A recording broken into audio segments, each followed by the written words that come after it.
Good morning, everyone. We are excited to be back at Daytona International Speedway today, and we've now been joined by our pole sitter for the Daytona 500, Jeff Gordon, driver of number 24, Drive to End Hunger Chevrolet. And Jeff, I know we spent some time with you on Sunday, but has it had an opportunity to sink in yet that you'll be leading the field to the green on your final Daytona 500? Well, it will once we survive the 150s tonight, but you know, it certainly was cool to go home. The kids weren't down here with us over the weekend, so when we got home and they had big like billboards plastered on the door when I came in and a cake and all this stuff. So it was really cool. They were very excited to make all those things and congratulate me and jump all over me. So that was certainly very exciting. But yeah, I mean, it's you know, to me that was a big moment, you know, to start the season, and you know, the way we had to earn it and play that waiting game was stressful, and it was very cool. You know, there's however many 49 cars out there trying to do what we did, and we came out on top, and that meant a lot to our whole team. We'll go ahead and take questions for Jeff. Please raise your hand and state your affiliation, and we're going to start in the middle with Mike. Mike Embry, USA Today. Jeff, in 97 and 99, you made some fairly audacious moves late in the race to win here, particularly in 97, going so deep into the inside lane there and won. Is that kind of stuff even possible here anymore? If I'm remembering right, that year you pretty much broke away from the draft and went by yourself to pass Elliott. Can there be a finish like that for you again? Well, yeah, except for you can't go below the yellow line. That yellow line didn't exist, so I think it existed the next year after that. But you know, I mean, back then you did the same type of things where you tried to get runs. You tried to get momentum on the cars in front of you, especially if it was the leader, and it was tough to get by the leader, just like it is now. But you've got to somewhat get a plan together leading into those final laps, and you got to get a little help from behind, and you know, make a bold move and sort of, you know, juke and jive and sort of try to, I don't want to say outsmart, but just you sort of get a person to make a move and then make the opposite move, and it's difficult to do. It was difficult to do then, but it can be done. And it seems like we're seeing a little bit more of that type of drafting down here this week than what we've seen in the past. And so certainly has me optimistic and excited. Plus I have a really strong race car, but we'll know. Yeah, I know tonight is going to be nighttime and cool, and so it's going to be different conditions than what we're going to see on Sunday with the warmer daytime race. But, you know, I think other than going down on the apron and some of those things that happened then, you certainly can still make some exciting moves that are bold. I mean, we saw it. We've seen it in practice. We've seen it in the Unlimited, where you know, you sort of try to get out of their mirror and get that run and dive and hope that they can't block it. And that's what it was like that year as well. All right, we'll go to Claire. Claire B. Lang, Sirius XM NASCAR Radio. Jeff, how do you plan to sort of protect your car in the duels since you're already in the race? And then what about the wind and what you guys are experiencing with that? Does that affect it at all? Well, we want to stay up front. That's certainly the best way. You know, if you're in the middle, three wide, halfway or three-quarters of the way through this race, it's probably not a good place to be in. You know, I watched the duels from last year yesterday. It's great. You can go on YouTube now and watch those things. But went on there and you know, they were fairly calm, you know, at the beginning, and then you know, like typical racing, what we're seeing, you know, gets a little bit more wild towards the end. I think everybody understands that this is their Daytona 500 car, and they don't want to tear it up. So it seems like everybody's in a similar mode. So we're going to try to be aggressive. We want to do what we need to do to try to win the Daytona 500. That's what we're here to do. We're not here to just sit on the front row or sit on the pole. So we're gonna race, and if I feel like we're in a bad situation that's looking hairy, then yeah, we have that option, but we're not planning on using that option. What about the wind? The wind, yeah, I mean, I felt it blowing around, and it's going to be a factor. It'll be a factor. I think I haven't looked to see what direction it's blowing just yet, but depend on which direction it's blowing. That's you consider that, and you take that into your thought process, and sometimes the wind can help you, sometimes it can hurt you. So it just depends on what direction it's blowing, and we've got a pretty cool app over there that shows us the wind. So if we decide to practice or as we get closer to race time, we'll pay more attention to that. I mean, there's nothing we can do about the wind. It's there. It's out of our control, but we can certainly be mindful of it. Randy, go ahead. Yeah, Jeff, Randy Kovitz, Kansas City Star. It's nice to know we're both retiring the same year. Congratulations. Hey, we all agree that the chase was I guess we all agree the chase was a success last year from a racing standpoint, but the unintended consequences that we saw from the pressure and the maybe desperation during those eliminations, can you kind of talk a little bit about that? I mean, the Texas and Charlotte, and did we create a monster? But that's what makes it entertaining, and it makes it more exciting to watch. I think if the drivers have their hands full, driving the car, I think the fans are going to see and sense that a lot more, whether it's in our voice, the pitch of our voice, or the things that we say when we get outside the car or watching. And then if the competition is so fierce that it creates a lot of drama and frustration and more excitement when you do well, then I think that the fans are also going to feel that and sense that. And that's to me what I saw with the new points format. I know from where I was sitting, I mean, when that chase started, it was extremely intense, and every moment and every lap and every position just seemed to be so critical, and it only increased as we got closer to the end. And so I think that, from a viewership and entertainment standpoint, I think it certainly did what it set out to do. All right, we'll take Dan and then Al. Dan Gelson, the Associated Press. Jeff, what appealed to you about going into the broadcast booth for some Xfinity races this season, and is that something you might pursue after this season?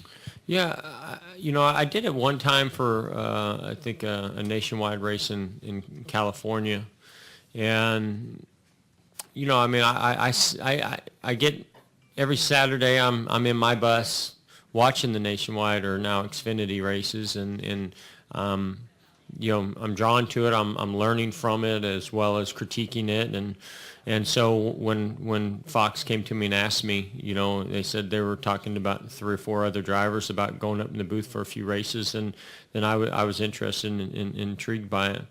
And certainly that was before I'd ever, made anybody aware of any decisions that I was making. So, is that something I'm interested in? Yeah, I'm interested in it. I talked to NBC at one time, and about when that day would come for me if they had any interest. And I've also been talking to Fox about some of that. And certainly since I agreed to do those Xfinity races, that seems to have ramped up the interest level on both sides. So yeah, we'll see.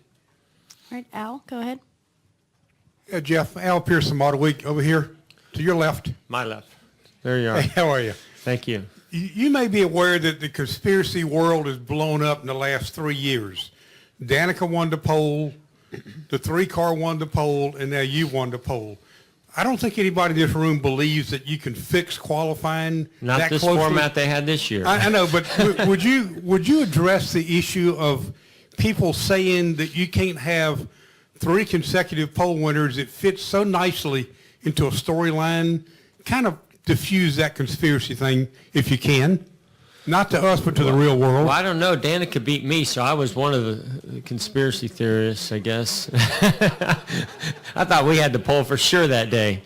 I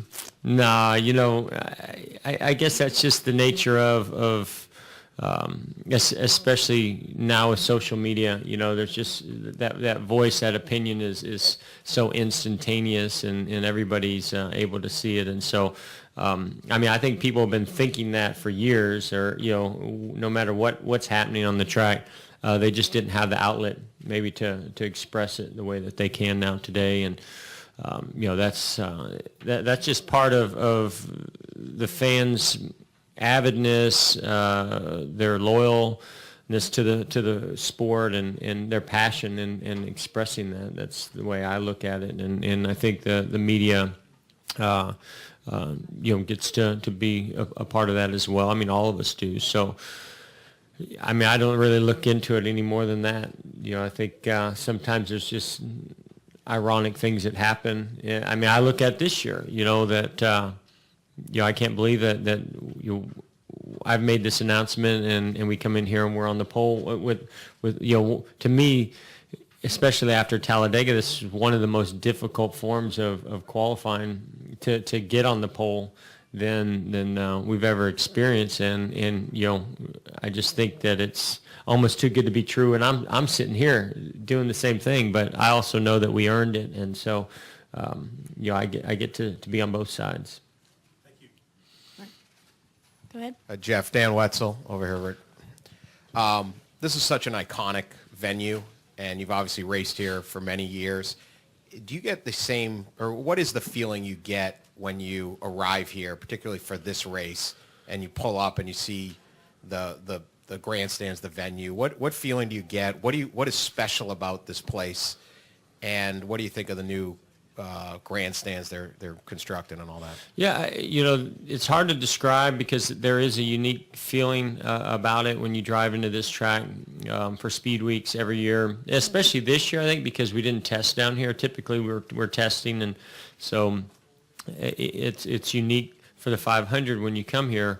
But I think this year, not being here for a while and then driving in knowing that Speed Weeks are about to begin, there's just always something that is in your mind and just a feeling in your body that you're starting the season off to a long season, and it all gets going in our most prestigious race. And whether you like restrictor plate race or not, you want to win this race, and you're excited to just be a part of it and be in the race. And I've always had great memories here, so those memories sort of come back, from my first Daytona 500 to the ones that we've won over the years. And I when I describe it to other people that have maybe never been, I always say to them, there's just nothing like race day for the Daytona 500. You just feel the energy. You feel a little bit more anxiousness and nerves as a competitor, but you feel that you're a part of a very special event, and you're getting that energy from the fans, from the media, from your team, from everybody. Yeah, it's just, there's something different about it, and it's really hard to describe what creates that other than it's the Great American Race. I see they're not finished. I'd like to see. I was kind of bummed that I'm not going to be here next year when they're all done, at least from a driver standpoint. But it's awesome what they're doing. I was on the other side of the track the other day and seeing what they're building there, and it's awesome to see this facility and this race continuing to grow at that level. Those are the kind of things when you talk about over the years, what I've experienced seeing growth in the sport, new tracks, new fans, that what they're doing here, that's what helps to continue to grow the sport and grow the excitement of this race. All right, we'll go to Godwin next. Go ahead. Godwin Kelly, News Journal. Jeff, this is obviously your last Daytona 500, but at Media Day, you left the door open for the Brickyard 400. Can you just talk about that race and what that means to you? Yeah, it's highly unlikely that that's going to happen, or any other race, in my opinion. That's just not my game plan. But, I have too much respect for other drivers that have ended their career or said they were going to end their career of driving the Cup cars, and then they come back and want to run some more races. And so I feel like, because I have so much respect for those guys, I felt like it was necessary for me to leave those options open. But when I start really thinking about it from a realistic standpoint, what I love about racing is not going out there and driving fast and driving race cars. I like competing at a high level to win.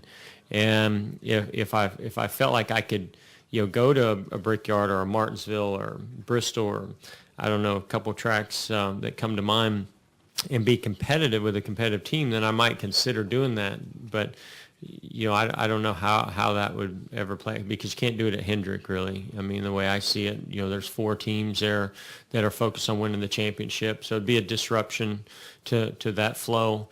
And then you got to have somebody as a car owner. You got to team up with somebody to pull together a team, pull together good cars and engines, and sure, we have the resources there. And then you got to get sponsors. So I don't see it happening. But if I were to do it, if it did become a reality, certainly Indianapolis would be pretty high on my list of tracks. And it'd have to be something non-restricted.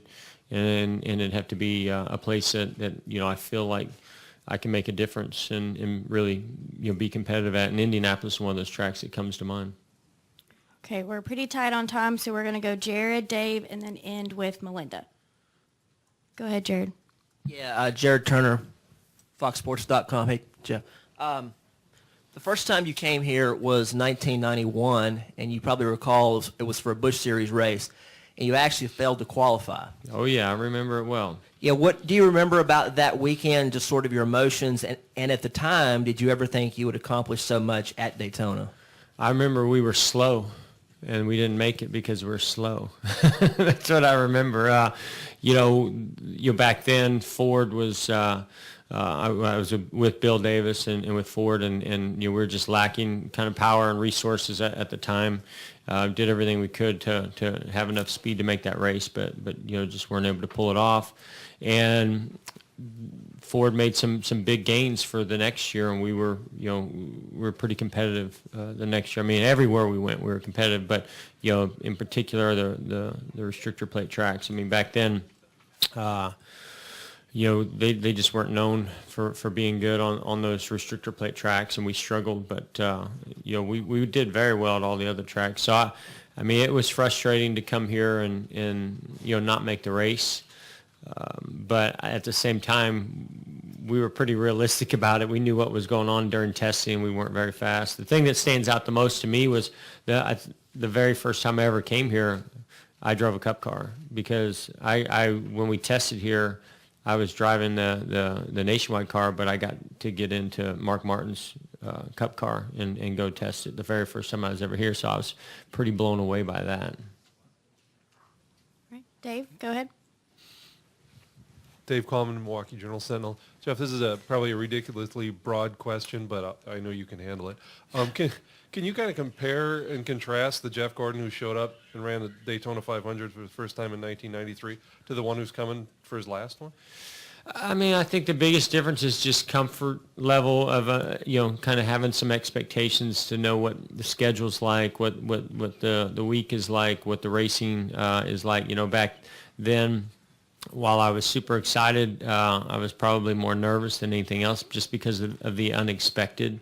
I had no idea what to expect, what the racing was going to be like. I didn't know what to do in the draft. I mean, I look back at that race and feel like we really had a car capable of winning that very first Daytona 500 in '93, and we didn't have a driver that knew how to get it done. And that's just lack of experience. And now, I have all the years of experience. It gives me more confidence in if I'm in that position, knowing how to do the things that we need to do and do them better than what I did then. Doesn't guarantee victory, but certainly puts us in a better position. Yeah, thanks. Go ahead, Melinda. Melinda Adams, ESPN. Since this is your last Daytona 500 as a competitor, what would it mean for you to actually win this race in your last year? Well, this race always means a lot. I mean, it's a big deal to win here, and it's been since 2005 since I won the last one, and I can honestly say, I mean, other than last year's Brickyard 400, experiencing that win, such a huge win with the kids and with Ingrid. One of the standout victories and moments in my career was 2005 winning this Daytona 500. I was able to just appreciate the race more, appreciate the history of it, enjoy it more. That was when we got a chance to put the car in USA or in Daytona USA and do all the cool things that you do as a team by spending the night and you get to celebrate the victories here more with your team than you do it. And, normally you do the hat dance and all of a sudden the car goes here and you go here and it's, see you later and you maybe see one another at the shop on Tuesday or Wednesday. But, here everybody spends the night and you get to really go through the moments of that race and enjoy them much longer. So one of the greatest celebrations that I can remember ever having from a win. So that right there just kind of alludes and reminds me of how much this race means to win. To do it in my final one, I think would just make it far more emotional, than ever before. There's excitement and there's a pride that you have to win this race. But this year I think it's all these thoughts of my whole career kind of coming into one moment, one season, and I think if I win anywhere, it's going to be kind of like that this year. But to do it in the Daytona 500 would be unbelievable, almost surreal for me to even think about it right now. Jeff, we thank you for your Thank time you. today. We wish you the best of luck tonight and again on Sunday. Appreciate it.